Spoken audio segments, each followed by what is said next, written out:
எங்க ஓட்டு எங்க உரிமை.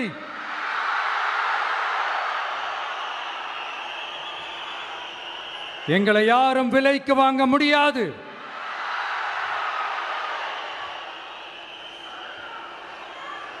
எங்க ஓட்டு விசில் சின்னத்துக்கு தான்.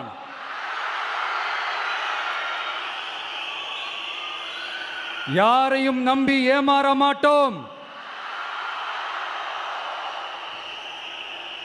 எங்க வார்த்தையிலிருந்து மாற மாட்டோம். இது நிஜம். தேங்க்யூ.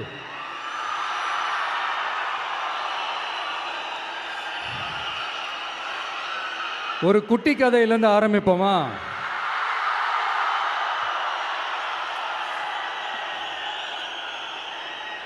ஒரு பெரிய ஊர், ஒரு 4 ரோடு ஜாயிண்ட் ஆகிற மாதிரி ஒரு ஜங்ஷன்,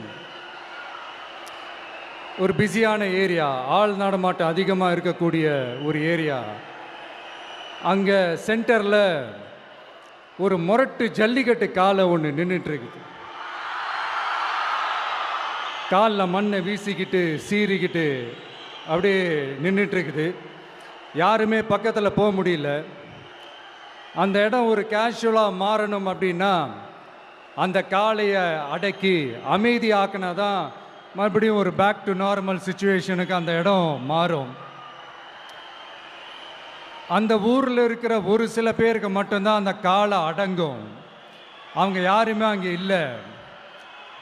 ஆனால் அந்த க்ரௌடில் இருந்த ஒரு சில பேர், ஆல்ரெடி அந்த காளையை அடக்கணங்களோடு இருந்த ஒரு சில பேர், எங்களுக்கு இல்லாத அனுபவமா?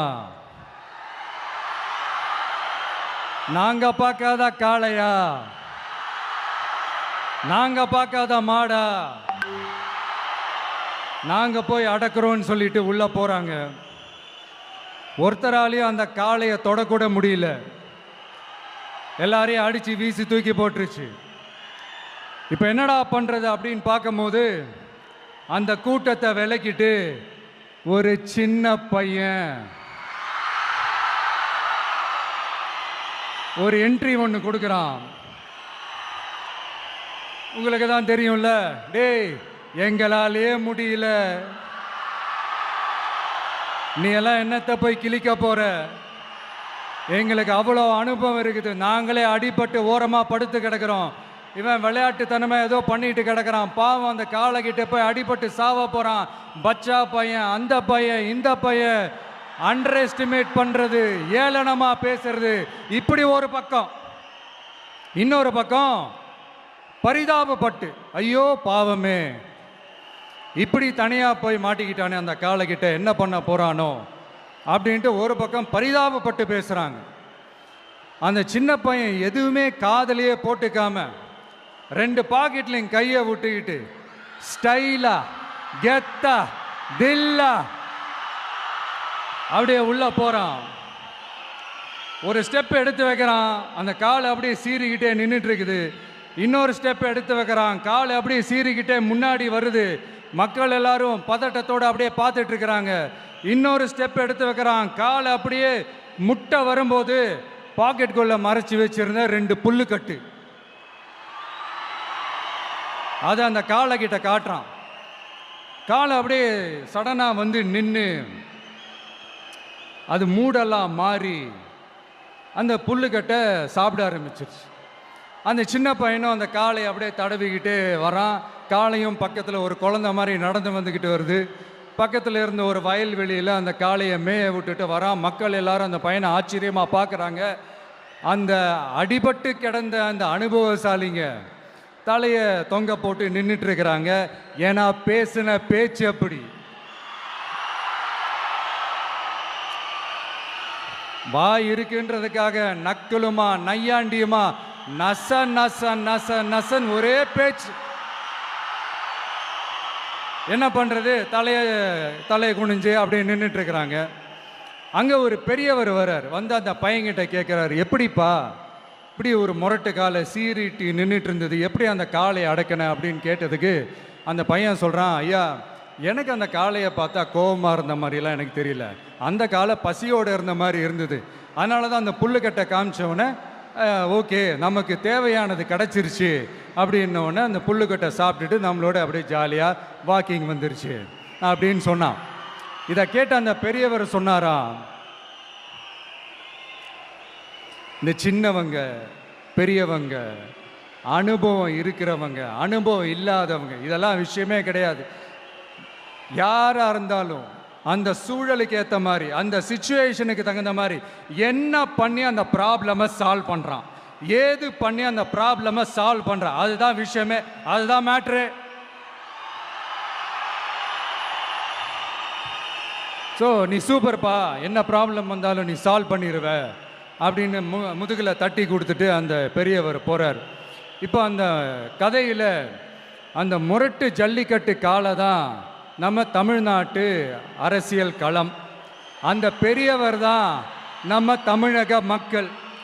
அந்த பாக்கெட்டுக்குள்ள ஸ்டைலா தில்லா கெத்தா ஒருத்தன் உள்ள வந்தான் பாருங்க, அவன்தான்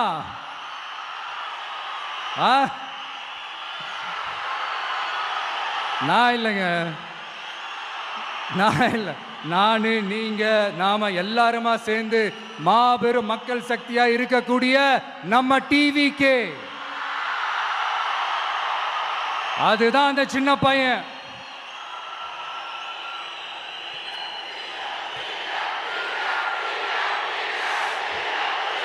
தேங்க்யூ தேங்க்யூ தேங்க்யூ.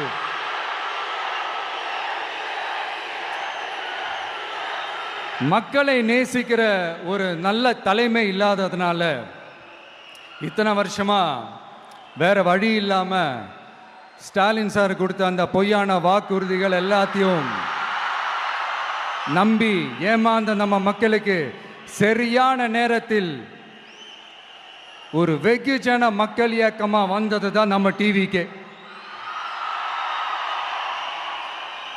அந்த முரட்டு ஜல்லிக்கட்டு கால கதை ஏன் சொன்னோம், எதுக்கு சொன்னோம், யார் யாருக்கெல்லாம் சொன்னோங்கிறது புரிய வேண்டியவங்களுக்கு புரியும்னு நினைக்கிறேன்.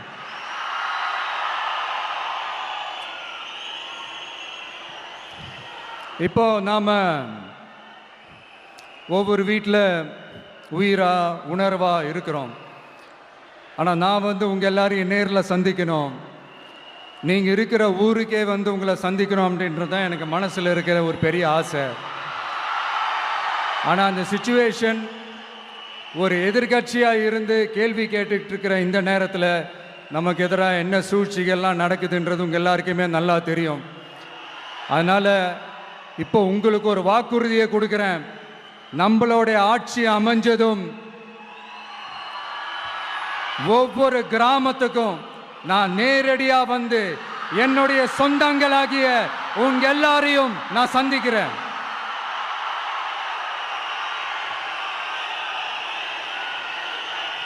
கொஞ்ச நாளைக்கு முன்னாடி நம்ம ஸ்டாலின் சார் ஒரு உருட்டு ஒன்று உருட்டினாரு, நீங்க கேள்விப்பட்டிருப்பீங்க. இப்போ வரப்போற எலெக்ஷன் எதுக்கான எலெக்ஷன்? நம்ம சட்டமன்ற தமிழ்நாடு சட்டசபைக்கான ஒரு தேர்தல் இல்லையா? இதே தமிழ்நாட்டுக்கும் டெல்லிக்குமான ஒரு எலெக்ஷன் அப்படின்னு சொல்கிறாங்க. இன்னும் கொஞ்சம் மேலே போய் தமிழ்நாட்டுக்கும் என்டிஏவுக்குமான ஒரு எலெக்ஷன் அப்படின்னு சொல்கிறாங்க. என்ன சார், டெல்லியில் ஏதாவது நிற்க போகிறீங்களா? அப்புறம் ஏன் தமிழ்நாட்டுக்கும் டெல்லிக்குமான ஒரு எலெக்ஷன் சொல்கிறீங்க? அப்புறம் இது ஏதாவது பார்லிமெண்ட் எலெக்ஷனா, பிரதமர் பதவிக்கு ஏதாவது போட்டி போடுறீங்களா? அப்புறம் ஏன் அதை தமிழ்நாட்டுக்கும் என்டிஏவுக்குமான ஒரு எலெக்ஷன் சொல்கிறீங்க? எங்களுக்கு புரியலையே சார், இது என்ன லாஜிக்னு எங்களுக்கு புரியலையே. எந்த எலெக்ஷனை எப்படி டீல் பண்ணணும், எப்படி ஹேண்டில் பண்ணணுன்றது நம்ம தமிழ்நாட்டு மக்களுக்கு தெளிவாக தெரியும். நம்ம தமிழ்நாட்டு மக்கள் மாதிரி ஒரு தெளிவான மக்களை நீங்கள் பார்க்கவே முடியாது. சூப்பர் கிளாரிட்டியோட சூப்பர் மக்கள் சார் நம்ம மக்கள். இந்த போருக்கு போகிறதுக்கு முன்னாடி தான் இந்த படை பரிவாரங்களோட போவாங்கன்னு கேள்விப்பட்டிருக்கிறேன். ஆனால் நீங்கள் என்னடானா இந்த ஒன்றுத்துக்கும் உதவாத இந்த பால் டப்பாவை உருட்டிக்கிட்டு இருக்கீங்களே சார். உண்மையிலே இந்த எலெக்ஷன் எதுக்கான எலெக்ஷன் சொல்லட்டுமா? தமிழ்நாட்டு மக்களுக்கும் ஊழலுக்கும் நடக்கிற போர், தமிழ்நாட்டு மக்களுக்கும் லஞ்சத்துக்கும் நடக்கிற போர், தமிழ்நாட்டு மக்களுக்கும் இந்த நிர்வாகத்தை சரியா செய்யாத இந்த திமுக அரசுக்கும் நடக்கிற போர், அதாவது தமிழ்நாட்டு மக்களுக்கும் உங்க ஆட்சிக்கும் நடக்கிற போர், தமிழ்நாட்டு மக்களுக்கும் ஸ்டாலின் சாருக்கும் நடக்கிற போர். இன்னும் சுருக்கமா சொல்லணும்னா, விஜய்க்கும் ஸ்டாலின் சாருக்கும் நடக்கிற போர்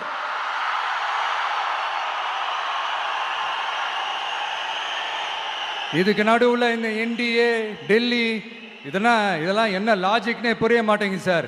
தமிழ்நாடு தான் விஜய், இந்த விஜய் தான் தமிழ்நாடு. தூய சக்தி டிவிகேவுக்கும் தீய சக்தி டிஎம்கேவுக்கும் தான் இந்த போர்.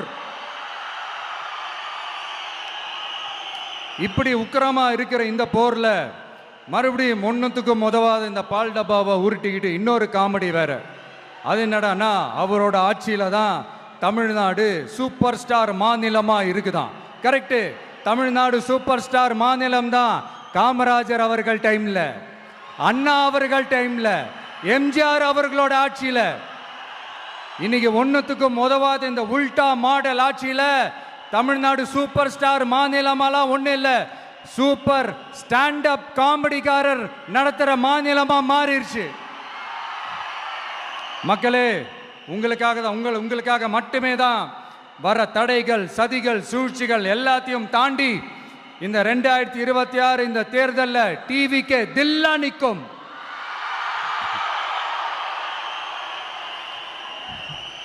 இதுவரைக்கும் நடந்த எலெக்ஷன் வேற, இப்போ நடக்க போற எலெக்ஷன் வேற. ஒவ்வொரு 5 இயர்ஸுக்கும் நடக்கிற எலெக்ஷன் மாதிரி இதை நினைச்சிடாதீங்க. 50 வருஷத்துக்கு ஒரு வாட்டி நடக்க போற ஒரு எலெக்ஷன் மாதிரி இது. அதிசய எலெக்ஷன். ஒரு எலெக்ஷன்ல அவங்களோட எதிரிகளை தான் எதிர்ப்பாங்க, அப்படிதான் எதிர்ப்பாங்க, அதுதான் யதார்த்தமும் கூட. ஆனா இந்த எலெக்ஷன்ல தான் ஒட்டுமொத்தமா எல்லாருமா சேர்ந்து ஒருத்தனை எதிர்க்கிறாங்க. ஒட்டுமொத்தமா எல்லாருமா சேர்ந்து இந்த விஜயை எதிர்க்கிறாங்க. ஏன்னா இந்த விஜய் ஊழலை எதிர்க்கிறான், லஞ்சத்தை எதிர்க்கிறான், மக்களோட மக்களா நிக்கிறான். அந்த மக்கள் அவன் கூட நிக்கிறாங்க. அந்த காண்டு எப்படி? அந்த காண்டு தான் ஒட்டுமொத்தமா எல்லாருமா சேர்ந்து ஒருத்தனை எதிர்க்க காரணம். நீங்க எப்படி வேணா எதிர்த்துக்காங்க, ஆனா போட்டி 2 பேருக்கு நடுவில் உள்ளதான் ஒண்ணு. இன்னொன்னு, இந்த எலெக்ஷன் டேல மேக்சிமம் என்ன பண்ணுவீங்க? போவீங்க, ஓட்டு போடுவீங்க, வருவீங்க, அவ்வளவுதான் உங்களுடைய பார்ட்டிசிபேஷன். ஆனா இந்த எலெக்ஷன்ல நீங்க பங்கெடுத்துக்க போறீங்க. எஸ், உங்க வீட்டில் இருக்கிற ஒரு விஜய் தான், உங்க வீட்டில் இருக்கிற ஒரு விஜய் தான் வேட்பாளரா நிக்க போறாங்க. உங்க வீட்டில் நிக்கிற ஒரு வேட்பாளர்னா அப்போ உங்க வீட்டில் இருக்கிற மற்றவங்க எல்லாருமே வாக்காளர்கள் தானே. உங்க அம்மா, உங்க அப்பா, உங்க அண்ணன், உங்க தம்பி, உங்க சொந்தம் டிவிக்கே வேட்பாளர் அப்படின்னா அப்போ உங்க ஓட்டு விசில் சின்னத்துக்கு தான் எல்லாருக்குமே தெரியும். ஏன், நம்மளோட எதிரிங்களுக்கு கூட அது நல்லாவே தெரியும். அதனாலதான் நமக்கு எதிராக அவ்வளவு அவதூறு பரப்புறாங்க. என்னென்ன அவதூறு பரப்புறாங்கன்றது உங்களுக்கே நல்லா தெரியும். ஆனா அவங்களுக்கு தெரியாது, ஏன் மேல அவதூறு பரப்புனா அது மக்கள் மேல அவதூறு பரப்புற மாதிரின்னு. எனக்கு அரசியல் தெரியலன்னு சொன்னா அது மக்களுக்கு அரசியல் தெரியலன்னு சொல்ற மாதிரின்னு.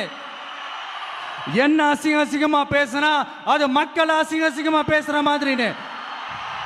எனக்கு எதிராக செய்யற ஒவ்வொரு செயலும் அது மக்களுக்கு எதிராக செய்யற செயல் அவங்களுக்கு தெரியாம போச்சு. இந்த விஜயும் மக்களும் வேறு வேறு இல்லை. இந்த விஜயும் மக்களும் ரத்தமும் சதையும் மாறி, உடலும் உயிரும் மாறி, ஒன்னிலிருந்து ஒண்ண பிரிக்கவே முடியாது. எஸ், சென்சிட்டிவான சென்டிமெண்ட், அது சென்சிட்டிவான சென்டிமெண்ட்.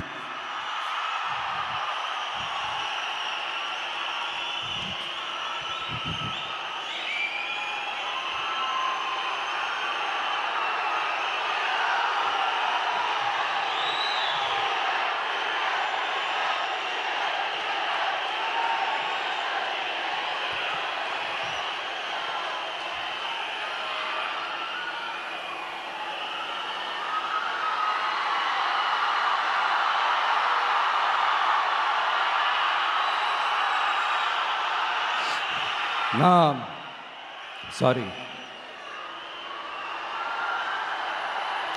இதை யாரும் அசைக்க முடியாது. மக்களை நேசிக்கிற விஜய் வேணுமா, மக்கள் விரோத ஆட்சி நடத்துற ஸ்டாலின் சார் வேணுமா? இந்த விஜய் நம்புறீங்களா, ஸ்டாலின் சார் நம்புறீங்களா?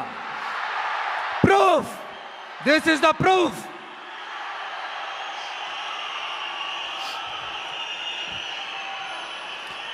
இந்த தீய சக்தி, ஊழல் சக்தி, இதெல்லாம் ஏன் சொல்றோம், எதுக்கு சொல்றோம், யாரை சொல்றோன்றதெல்லாம் மக்களுக்கு தெளிவாக தெரியும். அதே மாதிரி டிவிகேவுக்கு போட்டி டிஎம்கே தான்றதும் மக்களுக்கு தெளிவாக தெரியும். அப்படி இருக்கும்போது நாம் ஏதாவது பேசினா வாண்டடாக சில பேர் வந்து வண்டியில் ஏறி உட்காந்துக்கிறாங்க. ஆமாம், வாண்டடாக சில பேர் வண்டியில் ஏறி உட்காந்துக்கிட்டு குரல் கொடுக்குறாங்க. சீரியஸாக ஒரு போட்டி நடந்துக்கிட்டு இருக்கும் போது இங்கே காமெடிக்கெல்லாம் இடம் இல்லை பாஸ். இதெல்லாம் மக்களுக்கு தெளிவாக தெரியும். இந்த நேரத்தில் ஒரு சீரியஸ் கேள்வியை இன்னைக்கு இருக்கிற மிகப்பெரிய அரசியல்வாதிங்க கிட்ட கேட்கணும்னு நான் நினைக்கிறேன். நீங்க அரசியலுக்கு வர்றதுக்கு முன்னாடி உங்ககிட்ட இருந்த சொத்து எவ்வளோ? அரசியலுக்கு வந்ததுக்கு அப்புறம் இன்னைக்கு உங்ககிட்ட இருக்கிற சொத்து எவ்வளோ? அதை ஓப்பனா டிக்ளேர் பண்ண முடியுமா? அப்படி வந்த காசெல்லாம் என்னென்ன தொழில் செஞ்சு வந்துச்சு, என்ன வேலை செஞ்சு வந்துச்சு, உண்மையிலே நீங்க உழைச்சி சம்பாதிச்ச காசா, இல்ல ஆட்சி அதிகாரத்துக்கு வந்ததுக்கு அப்புறம் ஆட்டைய போட்ட காசா? இதெல்லாம் ஓப்பனா டிக்ளேர் பண்ண முடியுமா? இதெல்லாம் நம்ம கேட்டா எல்லா ஊழல்வாதிகளும் ஒன்னா சேர்ந்து நம்ம மேல சேத்தவாரி வீசுவாங்க. அதை பத்தியெல்லாம் நமக்கு கவலை இல்லை. ஏன்னா நாம யாருன்னு மக்களுக்கு நல்லாவே தெரியும். எனக்கு ஒரு புது ஃப்ரெண்டு, புது நண்பர் ஒருத்தர் கிடைச்சிருக்கார். யார் தெரியுமா? தெரியாதா? முதல்வர் அவர்கள் தான். இப்போ ஒரு நிருபர் ஒருத்தர் கேட்ட கேள்விக்கு எனக்கு எதிரிகள்லாம் யாரும் இல்லை, அவங்க எல்லாருமே எனக்கு நண்பர்கள் தான் அப்படின்னு சொன்னாங்களே. அப்படி நாங்கெல்லாம் உங்களுக்கு நண்பர்கள்னா அப்புறம் ஏன் சார் கரூர் விஷயத்துல ஏன் மேல பழி தூக்கி போட்டீங்க?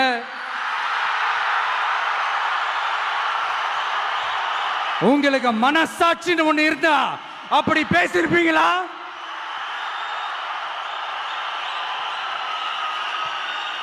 அப்படி நாங்களாம் உங்களுக்கு நண்பர்கள்னா ஒரு ஈவெண்ட், ஒரு ஃபங்க்ஷன் நடத்துறதுக்கு ஒரு இடமோ ஒரு பர்மிஷனோ ஏன் கொடுக்க மாட்டேன்றீங்க? எல்லாத்தையும் நீங்களே பண்ணிட்டு போற போக்கில் அப்படியே பொய்களா அடிச்சு விட்டுக்கிட்டு இருக்கீங்க. உங்களோட உண்மையான நண்பர்கள் யாருன்னு சொல்லட்டுமா? லஞ்சம், ஊழல், அரசியல் ஆதாயம், இதெல்லாம் தான் உங்களோட உண்மையான நண்பர்கள். பர்சனலா நீங்க எப்படி வேணா இருந்துக்கங்க சார், நமக்கு அதை பத்தி கவலை இல்லை, நமக்கு அது அவசியமும் இல்லை. ஆனா உங்க ஆட்சி தான் தப்பான ஆட்சி, தமிழ்நாட்டுக்கு தேவையில்லாத ஆட்சி.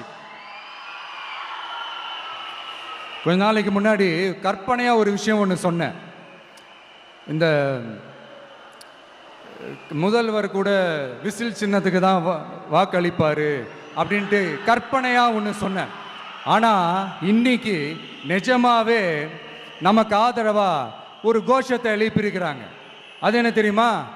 எங்க வாக்கு சாவடி வெற்றி வாக்கு சாவடியா. அதுக்கு அர்த்தம் என்ன தெரியுமா? எங்க வாக்கு சாவடி விஜய் வாக்கு சாவடின்னு அர்த்தம்.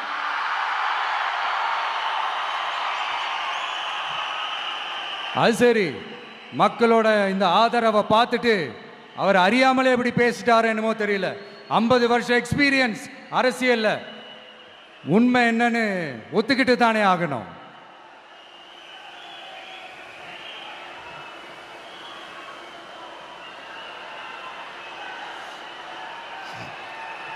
ஜனநாயகம்ங்கிறது பெரும்பான்மை ஆட்சி அதிகாரம் சார்ந்தது மட்டும் இல்லை, சிறுபான்மை மக்களின் உரிமைகள் உணர்வுகளும் புனிதம்னு நினைச்சு அதையெல்லாம் காப்பதற்கு பெயர் தான் ஜனநாயகம்னு 1963 அறிஞர் அண்ணா பார்லிமெண்ட்ல பேசினதை நாம இங்க சொல்றது ரொம்ப பொருத்தமா இருக்கும். அறிஞர் அண்ணா சொன்னது தான் டிவிகேவோட நிலைப்பாடும். இந்த ஸ்டாண்ட்ல நாம 100% உறுதியா இருப்போம். யாருக்காகவும் எதுக்காகவும் இதுல சமரசமே கிடையாது. மதச்சார்பற்ற சமூக நீதி தன்மை தான் நம்ம அடிப்படை கொள்கைகள் ஒன்று, அதில் எந்த மாற்றமும் எப்பவும் கிடையாது. ஆனால் இதெல்லாம் மறந்துட்டு எப்படியாவது எதையாவது செஞ்சு ஓட்டு வாங்குறதுக்காகவே இங்கே சில பேர் இருக்கிறாங்க. அவங்கள மாதிரி நமக்கு அப்படி சில பிரச்சனைகள்ல எரியற நெருப்புல எண்ணெயை ஊத்துற எண்ணமே இல்லை.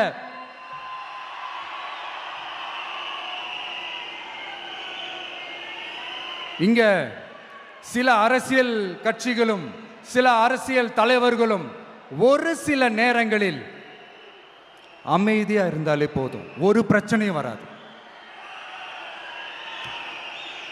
இப்போ கரண்ட்ல இருக்கிற சில பிரச்சனைக்கு வருவோம். இந்த கரண்ட் பிரச்சனைக்கு வருவோம். மாசம் மாசம் கரண்ட் பில்லு கட்டுற மாதிரி மாத்துவோம்னு சொன்னீங்களே, செஞ்சீங்களா? நிறைய வீடுகளில் 100 யூனிட் தான் அந்த கரண்ட்டு செலவாகுது ஒரு மாதத்துக்கு. மாதம் மாதம் நீங்கள் அந்த பில்லு கொடுத்தீங்கன்னா அவங்களுக்கு அது ஃப்ரீ ஆகிடும். அவங்க அந்த காசு கட்ட தேவையே இல்லை. ஆனால் 2 மாதத்துக்கு ஒரு வாட்டி அந்த பில்லு கொடுத்தீங்கன்னா, இப்போ சப்போஸ் அது 200 யூனிட்டுக்கு மேலே போச்சுன்னா அது அவங்களுக்கு ஒரு மிகப்பெரிய சுமை தானே. இது எந்த கணக்கில் எடுத்துக்கிறது? ஒரு மாதிரி ஒரு மாடர்ன் கரப்ஷன் அப்படின்னு எடுத்துக்கலாமா? அடுத்து பஸ் வசதி. நிறையா கிராமங்களில் பஸ் வசதி இல்லைன்னு சொன்னால் இந்த ஒட்டுமொத்த திமுக அரசும் கத்திக்கிட்டு வந்துடுவாங்க. நாங்கள் பஸ் விடாத கிராமங்களே இல்லை அப்படின்னு சொல்லுவாங்க.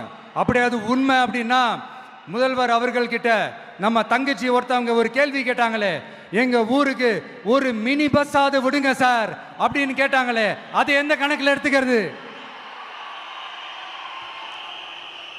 நிறைய மலை கிராமங்களில் பஸ் வசதி இல்லை, நிறைய மலை கிராமங்களில் ஹாஸ்பிட்டல் வசதி இல்லை. இது ரெண்டுமே எவ்வளவு முக்கியமான ஒரு விஷயங்கள். பஸ் வசதியும் ஹாஸ்பிட்டல் வசதியும் இல்லாததுனால வீட்டிலேயே பிரசவம் பார்க்குற அந்த ஆபத்து இருக்குதுன்னு எவ்வளோ நியூஸ் பார்க்குறோம். இதெல்லாம் எந்த கணக்கில் சேர்த்துக்கிறது? அடுத்து இது எல்லா மீட்டிங்லையும் பேசுகிறது தான், பெண்களுக்கு பாதுகாப்பு நம்பர் 1 இருக்குது தமிழ்நாட்டில் அப்படின்னு சொல்கிறாங்க. அப்புறம் அது என்ன, வி சேஃப் மாடலா? பெண்கள் என்ன சொல்றாங்க தெரியுமா? அது வி சேஃப் மாடல் இல்ல, வி ஆர் நாட் சேஃப் மாடல்னு சொல்றாங்க. இப்படி இருக்கிறப்போ தமிழ்நாட்டில் எங்க போனாலும் பெண்களுக்கு பாதுகாப்பு அப்படியே கொட்டி கிடக்குதான். இப்படி சொன்னா எப்படி சார்? கேட்கிறவங்களாம் என்ன கேசரி சாப்பிட்றாங்கன்னு நினைச்சீங்களா?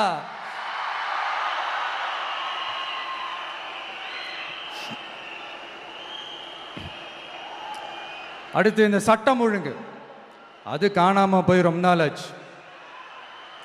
இவன் வேற, இந்த விஜய் வேற, எங்க போனாலும் இந்த மக்கள் கிட்ட இந்த சட்டம் ஒழுங்கை பத்தி பேசி ஞாபகப்படுத்திக்கிட்டே இருக்கான்னு முதல்வர் அவர்கள் அவங்க கூட இருக்கிறவங்க கிட்டலாம் சங்கடப்பட்டாராம். நாம் என்ன பண்றது? நாம தான் தமிழ்நாட்டோட விசில் ப்ளோயர் ஆச்சே. நாம் எப்படி சைலண்டா இருக்க முடியும்? நாமளும் கேள்வியாக கேட்குறோம், ஆனால் பதிலெலாம் வந்த மாதிரியே தெரியல. இருந்தால் தானே வர்றதுக்கு, வச்சுக்கிட்டா வஞ்சனை பண்ணுறாரு. 5 வருஷமாக பதிலே சொல்லாமல் அப்படியே கடந்து வந்துட்டாரு. ஆனால் இனிமேல் அப்படிலாம் இருக்க முடியாது, பதில் சொல்லி ஆகணும். மக்களே, இந்த தீய சக்தி, இந்த அட்ராசிட்டியை ஒரு எண்டு கார்டு போடணும் அப்படின்னா அவங்கள சுவிட்ச் ஆஃப் பண்ணுறது தான் ஒரே சொல்யூஷன். அதுக்கான ரிமோட்டு தான் வரப்போற எலெக்ஷன். அந்த ரிமோட்ல நீங்க அழுத்த வேண்டியது ஒரே ஒரு ஆப்ஷன், அதுதான் நம்ம விசில் சின்னத்தோட பட்டன். இத 4 விஷயத்தை நீங்க செஞ்சாலே போதும். ஒவ்வொரு இவிஎம் மெஷின்லயும் விசில் சின்னத்துக்கு நேரா இருக்கிற அந்த பட்டனை பச்சக்கு பச்சக்கு பச்சக்குன்னு ஒரு அழுத்துங்க. எப்படி? அவ்வளவுதான். நாம காஞ்சிபுரத்தில் பேசும்போது நம்மளுடைய விஷன் என்னன்னு சொன்னோம். இப்போ அதனுடைய கண்டினியூஷனா சில விஷயங்கள் இங்கே நான் சொல்லணும்னு ஆசைப்படுறேன். இப்பவும் சொல்றேன், உறுதியா சொல்றேன், சத்தியமா சொல்றேன். பெண்கள், பெண் குழந்தைகள், ஆண் குழந்தைகள் பாதுகாப்பு நம்ம ஆட்சியில் நம்பர் 1 இருக்கும். சட்டம் ஒழுங்கு ரொம்ப ரொம்ப ஸ்ட்ரிக்டா இருக்கும். அரசு பள்ளிக்கூடங்களும் கல்லூரிகளும் முதல் தரமா இருக்கும். போட்டி தேர்வுகளுக்குன்னு லட்சங்களை கொட்டி தனி கோச்சிங் சென்டர் போய் படிக்க அவசியமே இருக்காது. ஏன்னா கவர்மெண்ட் ஸ்கூல், காலேஜ் சிலபஸே போட்டி தேர்வுகளை ஈஸியாக சந்திக்கிற வகையில் அந்த ஸ்டாண்டர்டுக்கு ஏற்ற மாதிரி அமைக்கப்படும். உயர்நிலை பள்ளி பாடத்திட்டங்களிலேயே அடிப்படை அரசியல் சாசன சட்டம் சேர்க்கப்படும். மாநில மற்றும் ஒன்றிய அரசு அலுவலகங்கள், வங்கிகளின் செயல்பாடுகள் மற்றும் அவற்றை அணுகும் முறை குறித்து மாணவர்களுக்கு தெளிவான புரிதலை ஏற்படுத்தும் வகையில் தேர்வுகள் அற்ற செயல்முறை பாடமாக கற்பிக்கப்படும். இந்தியா முழுக்க உள்ள ஒன்றிய அரசு சார்ந்த கல்வி நிலையங்கள் மற்றும் அதன் சேர்க்கை அட்மிஷன் குறித்து புரிதலும் தெளிவும் மாணவர்களுக்கு உருவாக்கப்படும். அனைத்து அரசு பள்ளிகளிலும் பெண் குழந்தைகளுக்கு சுத்தமான, சுகாதாரமான மற்றும் தரமான கதவுகள் பொருத்தப்பட்ட ரெஸ்ட் ரூம்கள் அமைப்பது உறுதி செய்யப்படும். போதைப் பொருட்கள் இல்லாத தமிழகம் உருவாக்கப்படும். மாவட்ட கலெக்டர்கள் மற்றும் எஸ்பிக்களில் சரி பாதி பெண்களாக இருக்கும்படி செய்வோம். மலை கிராமங்களில் அரசு ஆரம்ப சுகாதார நிலையங்கள் பிரசவம் பார்க்கும் வசதியுடன் அமைக்கப்படும். பஸ் போக்குவரத்து இல்லாத கிராமங்கள் மற்றும் மலை கிராமங்களே இல்லை என்ற நிலை உருவாக்கப்படும். ஏற்கனவே அமைப்பு சாரா தொழிலாளர்கள் அமைப்பு இருந்தாலும் ஆட்டோ, டாக்ஸி மற்றும் லாரி டிரைவர்களுக்கென அவர்களின் நலன்களுக்காகவும் குடும்ப நலன்களுக்காகவும் தனியாக நல வாரியம் அமைக்கப்படும். தென் தமிழகம் உட்பட தமிழகத்தின் தேவையான பகுதிகளில் தொழிற்சாலைகள் அமைக்கவும் தொழில் வளம் பெருக்கவும் தனி கவனம் செலுத்தப்படும். விவசாயிகள், மீனவர்கள் மற்றும் நெசவாளர்களின் கருத்துக்களை அறிந்து அவர்களுக்கான திட்டங்கள் காலத்தின் தேவைக்கேற்ப உருவாக்கப்படும். இப்போ நம்ம ஸ்டாலின் சார் அறிவாலயம் பக்கத்தில் யாரு நடந்து போனாலும், அறிவாலயம் பக்கத்தில் யாரு நிழலுக்கு ஒதுங்கினாலும் கூட்டணியில் சேர்த்துக்கிறாரு. அந்த வச்சிருக்கிற பணத்தில் ஒரு பங்கு ஒன்று கொடுத்து அதுக்கு பேர் கல்லாப்பெட்டி கூட்டணின்னு வச்சிருக்கிறேன். இந்த கல்லாப்பெட்டி கூட்டணியை ரொம்ப கஷ்டப்பட்டு சேர்த்திருக்கிறார். ஆனால் அவருக்கு நான் சொல்கிறேன், இந்த அறத பழைய கூட்டணி கணக்குகளோ இந்த கொள்ளையடிச்ச பணத்தையே வச்சு எங்கள் மக்களை ஏமாற்றி எல்லாம் ஜெயிக்க முடியாது. ஏன்னா இது மாபெரும் மக்கள் சக்தியான வித்தியாசமான விசில் புரட்சி எலெக்ஷன்.